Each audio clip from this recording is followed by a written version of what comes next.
Happy New Year, right? Is it midnight yet? All right, clock struck 12:01. I thought it was midnight. No, we just played a game. 8-7, 3-1 in league, and another grinded out performance from our guys. As far as we always talk about defense travels, but you always want to have the ability to. I told our guys to be patient in our process, and our process is the fact that we're not going to beat teams in the first half. It's just not going to happen. You're not going to beat most teams in the first half. You might not beat teams in the first 30 minutes the way we play. Because it's a slow possession game, we want to make sure we put a serious amount of pressure on every possession that you have offensively, so that when it does stretch to 6 or 10, when we had a big run right there, that you start thinking about that shot having to go in versus just shooting the shot with freedom. Because the defense is going to really squeeze it out, because our offense is going to play slow and our defense is going to grind you out. And so if we stretch it to 10, we want to be a team where mentally, psychologically, it wears on the opponent. And that's just something we talked about, our guys being patient with our defensive process, being patient with our offensive process, and eliminating mistakes. And tonight, having 7 turnovers, under 10 turnovers for the first time in a long time, and then being able to, once again, hold a team to 26% from 3 and 41% from the game, and have a guy like Ryan Wade step up in Preston's absence. As a backup quarterback, we've talked about that a lot. You don't get all the reps that everybody gets. The backup quarterback doesn't get the Jordan Love reps, but he's still got to be ready to go in. And Ryan Wade came in and was a plus 21 in the box score, played 25 minutes, and hadn't played that many minutes in a long time for us. And to me, that's the reason. Noah can get tired if we have to run him all the time at the one. So to take him off the ball and let Ryan carry some of that ball handling load is a big, big deal. And to me, the difference in that game is we know what Noah Reynolds does, and he does it every single night. But for Ryan Wade to step up tonight and be ready when his phone rang, to me, that's the biggest lesson that any young basketball player in America should understand, is that you may not play for an extended period of time, or you may play limited minutes, but then when you get more minutes, are you going to be equally as productive in those minutes? And so that plus 21 in the box score is all I need to know about this kid right here. What was besides him, obviously, what was the difference in that run early in the second half, would you say? Stops.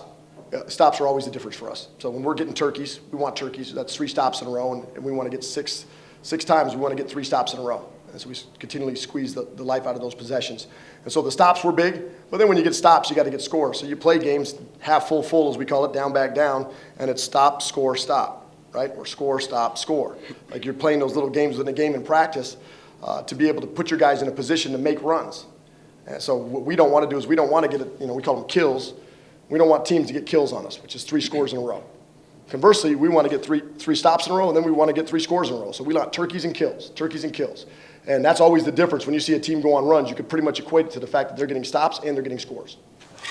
Ryan, how'd the legs feel? You said you hadn't played that much in a long time. How'd it feel out there? It felt good. Like he talked about, you always got to be prepared. It comes with practice. So, when your name's called, you got to be ready for that opportunity. So that's just preparation and practice, staying conditioned, things like that. And, you always got your teammates around you, too, to pick you up. So it's really just about staying ready and being prepared.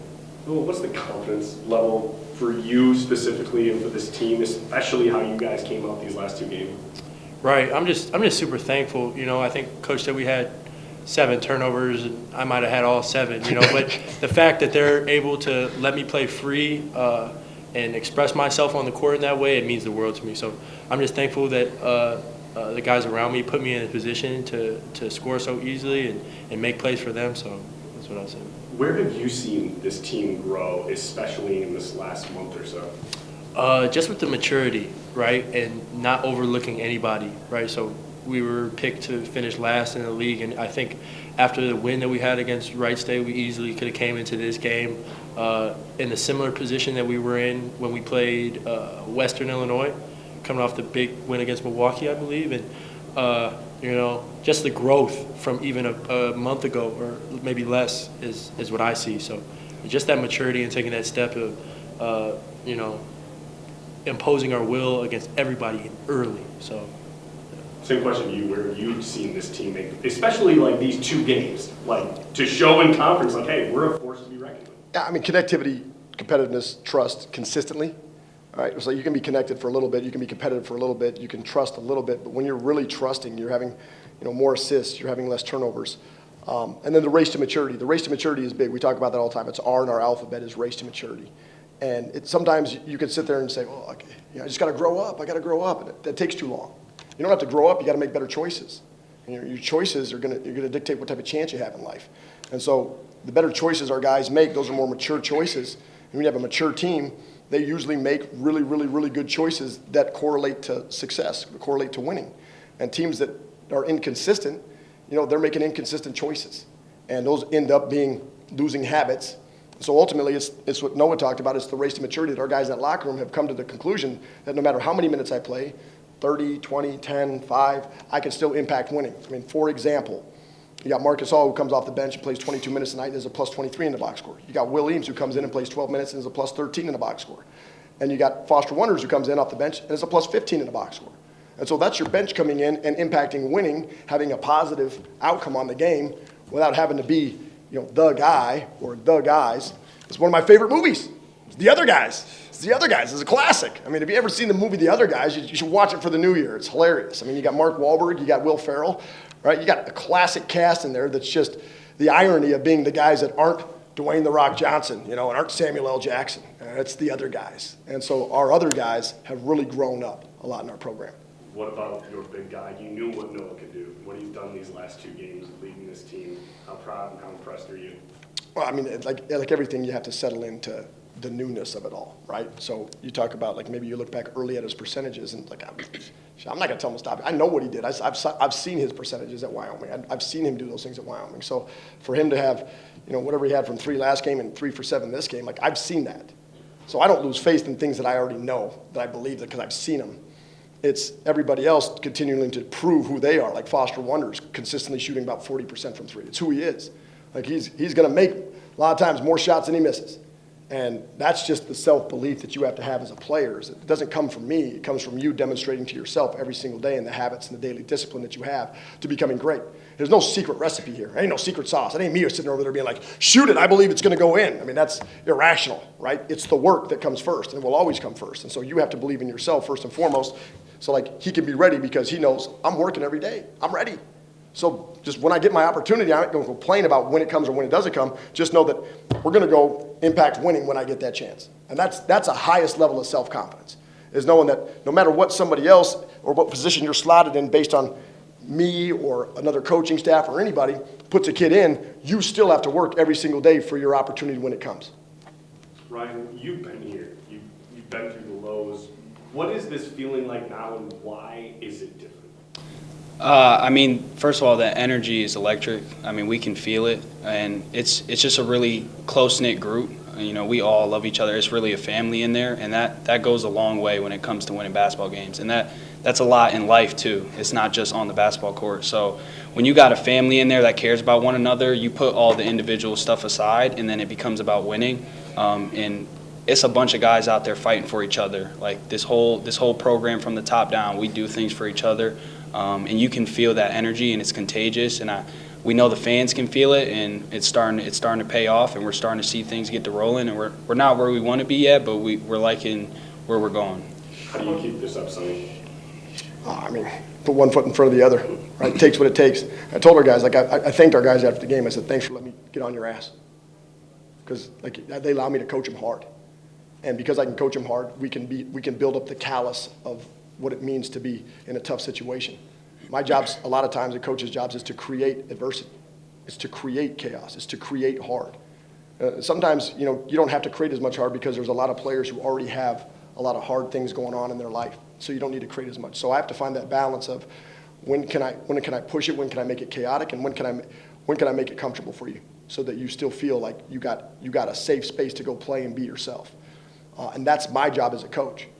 But the one thing that you always have to know is, like, when we talk very openly and honestly in our program, I'll tell them when we have a challenge that we need to meet, or we have a challenge that we didn't meet, or we have an opportunity here. I don't try to hide things from them because I want them to know, like, they're going to be faced with these choices the rest of their life on whether or not they want to choose the easy or choose the hard. And so you keep that by just being open and honest and transparent with your players and say, like, here's the next stretch of games, or here's the next game coming up, and here's the pitfall that could happen, and here's what happens when you win a couple games, and watch your DMs. You score a couple points, people are going to be in them. Make sure you make good choices. Be home at 12:01 tonight. So, blow the little thing, bang the pan, and then go take your ass to bed. So, like, that's how you win. Tonight you win by making a good choice. No, Ryan, Coach Wentz talks about connectivity on and off the court. How have you guys been able to create that connectivity and gel as a team from August to now? I think it just forms over time. You know, there's going to be a lot of hard days. Started in the summer when we all got out here, and to get where we knew where we want to get to, it's going to take hard days. It's going to take a lot of work. And when you're in there with your brothers and you're going through that, it forms that relationship with everybody. And we got a group of good dudes, so it makes it easy. But I think it just comes from the hard work, and when you're in there sacrificing with one another, it sets that standard of accountability, and you're like, I can't let my brother down. I got to be there. I got to show up, and that just trickles down through everybody. Yeah, just to add on to what he said, like when you bring in 11 or 12 new guys like we did, it's sort of like a science experiment. Just like a lot of teams are doing it, but you know, not every team looks like we look in late December, right? So I'd just accredit that to the coaches. You know, Ryan's my roommate, so you know that was a great selection by the coaches. This is my guy right here, so you know.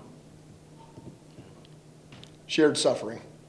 Yeah, it's like there's like shared suffering, right? And that suffering creates connection, because if you go through something easy, like you just always think it's easy, but it's the shared suffering that's important, and it's the sacrifice. It's the shared suffering. It's the shared sacrifice that means a lot, because then what you get is you get shared ownership. So if we all share, like the coaches got to get up in the morning and go to practice too. The coaches got to prep and plan. Like the coaches got to get up. Everybody always forgets about that. So I'm going to give a shout out to my coaches out there who are grinding, because coaches are getting their ass up, 4 or 5 hours before the guy. We have a 5 a.m., 6 a.m. practice. Like our staff's there at 3:30 a.m. Like we're in it. And so it's the shared sacrifice and the shared suffering that creates shared ownership.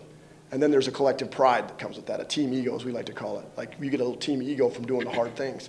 And you're supposed to have that. The team ego is important. The individual ego is not so much. Because when you get the team ego, that's where the real team confidence comes from, all that hard that you've been doing.